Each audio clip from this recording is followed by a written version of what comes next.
Hey guys, here's a demo that I wasn't really expecting to bring you. If you saw the new fan video about it, you will know why. This is a Panasonic Excalibur ceiling fan. I'll give you the rundown on why it wasn't originally going to have a video right away. It would only run in updraft, not downdraft, but I tried it this morning and it now works. So I'm going to go ahead and get a video recorded. It uses a circuit boarded sort of system in there, like circuit board on the reverse switch, circuit board on the capacitors, and on the wires from the pull chain, I think, are somewhere connected to it.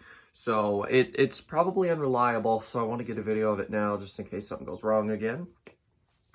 It is 52 inches and it is using a hugger style of mount. I'm actually going to take the phone out of the tripod so I can actually show you some of this stuff better. It does come with a beveled shade. This is what was with it when I got it.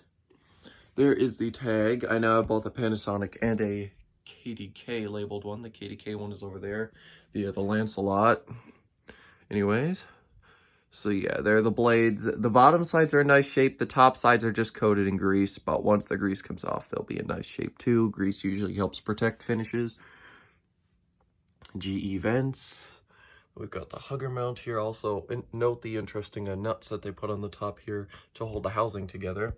So this is the canopy. It just sits there.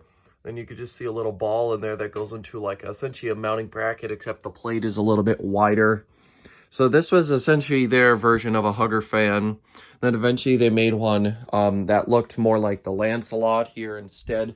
So I think it was probably, well, I'm assuming this one's probably from 84. In the 84 catalog, these fans are shown. And then in the 85, they show a Lancelot looking one.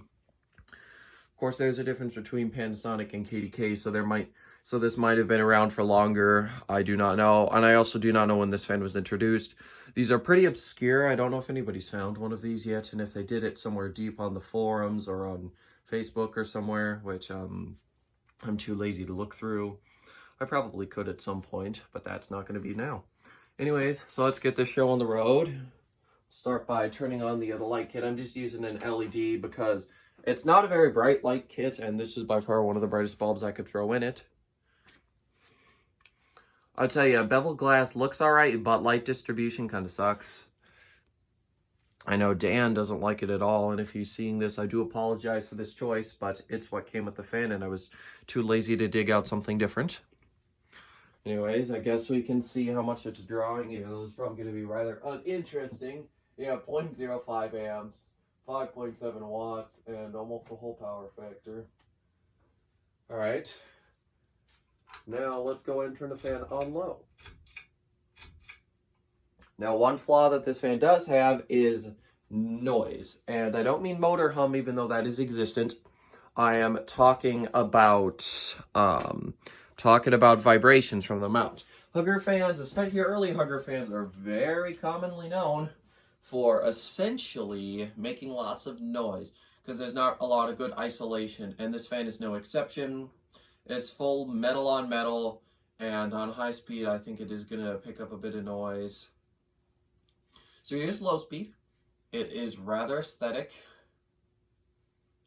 which I do quite like. It does move okay air, not too much. It is a hugger fan. It's not disappointing by any means. It's a pretty good performer. The motor in it is I don't even know what you consider it. It doesn't look like your standard motor. I don't know if any other manufacturer used a motor like this. Anyways, we're going to go ahead and try to use the tachometer, even though with these dark blades, I don't think I'm going to get a result. If we do, I will be mighty shocked. Oh? Look at that. We actually got something. Wow. Okay, let's try this. 72 RPMs? Okay, no, that's not 72 RPMs. Hang on, let's try it again. 72 is definitely not what this fan is doing. I know that. I may not be able to read them as well as other people, but 12.1, it's definitely not 12.1 either. Definitely not 36. Hang on, let's try throwing the light kit on, see if that helps. Because now it's actually got something more to a C, maybe. 102.2. So if we divide that by 4, about 25 RPMs. Is this 25 RPMs? Let's try one more time. Sorry I'm wasting time here, but I don't really necessarily have anything else interesting to say about the fan, so okay, it's definitely not that. It's probably between the 25 and 40 range, I'd say, somewhere around there. So we're just gonna give up on the tachometer test for this one because it clearly doesn't work.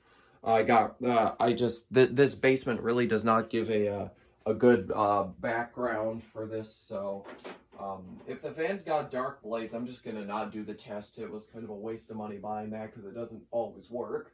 Anyways, so 0.20 amps, 7.2 watts apparently, and then so a third of a power factor. I was kind of surprised by the 7 watts thing though. I was expecting it to draw a little more than that. Here's medium.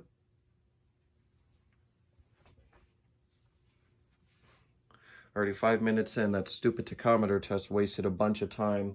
I honestly do kind of regret buying that because it doesn't actually come in handy that often. It doesn't usually work. Anyways, this is medium. Let's see. I would say this is about an average medium speed. Perhaps a little slower. I don't know. We cannot figure that out, of course, because the damn tachometer won't work. I'm feeling a good breeze from it, though.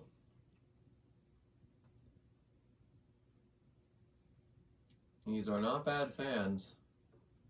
Panasonic / KDK did make a pretty decent quality fan.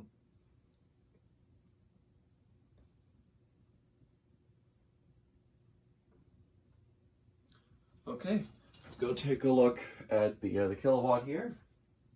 Okay, 0.39 amps, 29.4 watts, and 2/3 of power factor. So my prediction is we'll be at almost a whole power factor once we move to high speed.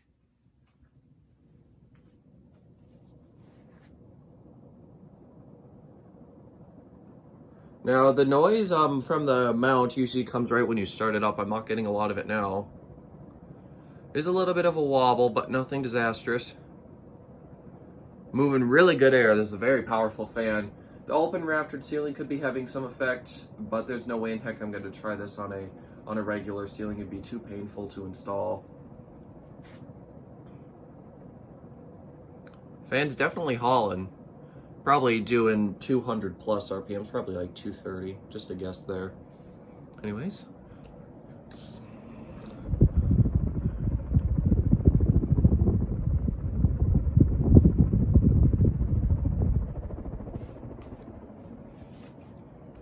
Okay, there we go. Hopefully you got some wind noise out of that. Sometimes you do, sometimes you don't.